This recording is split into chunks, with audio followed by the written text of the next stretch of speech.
Life update. It is no longer news. Sharp. Congratulations to Ousmane Dembele. He is the new Ballon d'Or. So from Rodri of Man City to Ousmane Dembele of PSG and France. Congratulations to Ousmane Dembele. Exceptional record, exceptional stats. 60 games last season, 37 goals, 16 assists. He's worth it, man.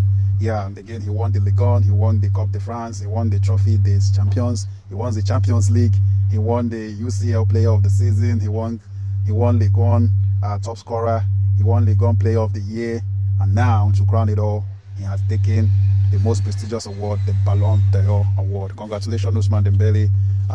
Yeah, you're a worthy winner. And for those who are asking who took second, third, and fourth, here are the top 10. We have, of course, Ousmane Dembele, the top, the best so far.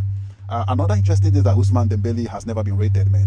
In 2019, 2020, 2021, 2022, 2023, 2024, he wasn't even rated by Balon d'Or. He wasn't even nominated. He wasn't even in the top 20. He wasn't. But look at where he is today, the biggest man in the soccer field. Excellent achievement. So Ousmane Dembele is the first position. Lamine Yamal, of course, congrats to Lamine Yamal. I already know that they are going to give him the young player title again, or trophy or award again, like he won it last year. I knew they were going to give him that, and I know once they gives him that, Ousmane Dembele will be left to win this. Because imagine if he wins the Young Player of the Year and still wins the Ballon d'Or, man. That's a lot. But of course, if it's worth it, why don't wanted to give it to him? But if they have gone ahead to win the Champions League, of course, I believe Lamine Yamal will have won this. But of course, they were knocked out in Champions League by Inter Milan, and of course, that game is Inter Milan or AC Milan, yeah, and that game has cost Lamine Yamal this trophy. So Lamine is second, Vitinha is third. Mohamed Salah of England, yeah, Mohamed Salah of Egypt, and then plays his football in Liverpool, England, is the fourth position. Rafinha of Barcelona is the fifth position. Hakimi, of course, of PSG, was the sixth position. Kylian Mbappe came seventh. Then we have Cole Palmer in the eighth position. The position of Cole Palmer is arguable. Yeah, because Cole Palmer didn't play in any major European league last season, aside playing in the Club World Cup, which I wouldn't say he was excellent until the final.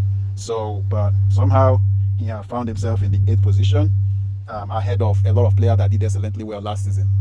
People like what's his name, Harry Kane, Pedri, what's his name now? Lewandowski. So there's a lot of players that should come before you even mention Cole Palmer. I believe even in that Chelsea team, that Caicedo, of course, should even come before Cole Palmer. But that's, by the way, congratulations to him in the eighth position. And then Donnarumma, who is the best goalkeeper in the world right now, he won it, and the current goalkeeper of Manchester City, excellent. He is the number 8. And then Nuno Mendes also came in the 10th position. So you see, Pedri is not even here. Lewandowski is not here. Harry Kane is not here on the top 10. There are a lot of players that are supposed to be here that are not here, and seeing Cole Palmer here is one of the reasons why this Ballon d'Or to me is questionable. But that's by the way. So yeah, that's what transpired, and congratulations to Ousmane Dembele once again. And the other awards again that happened tonight, we had, of course, Ousmane Dembele winning it for the boys, best footballer for the male, and then for the female we have Aitana Bonmati for the women. I think she's from Spain. And then for the Copa Trophy, we have best young player of the year, which is Lamine Yamal. And then Copa Trophy for the female, we have Vicky Lopez. For Yashin Trophy, best goalkeeper, it is Gianluigi Donnarumma. We have Yashin Trophy, the best goalkeeper for women goes to Hannah Hampton. That one, of course, we saw our own Chiamaka Nnadozie of Nigeria come fourth in that position. Then for the Gold Muller Trophy, which is the top scorer, that, of course, went to Victor Gyökeres, who plies his trade now in Arsenal from Sporting Lisbon, where he was before now. And then we have the God Muller Trophy for the women, and that goes to Ewa Pojo. Yep. And then we continue. Where did I stop? Top trophy for the top scorer for the women, Ewa Pojo. And then we have the Johan Cruyff Trophy, best coach of the year. That, of course, goes to Luis Enrique. After all the awards or trophies he and PSG, of course, accumulated over this season. And again, the Johan Cruyff Trophy, which is best coach for the women, goes to Serena Wagner. That's the English female football coach. And of course, in that in that level as well. Our Nigerian coach, that's the Nigerian Super Falcon coach, was also one of the nominees, though he didn't win, ahead of this lady who coached the English national team, the English female national team. But yeah, he did well in his own way.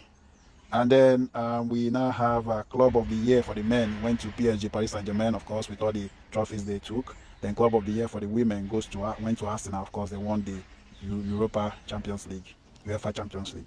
Then lastly, we have the Socrates Trophy, which went to Zana Foundation. So congratulations to every winner. If you didn't win today, it doesn't mean you won't win in next awards day.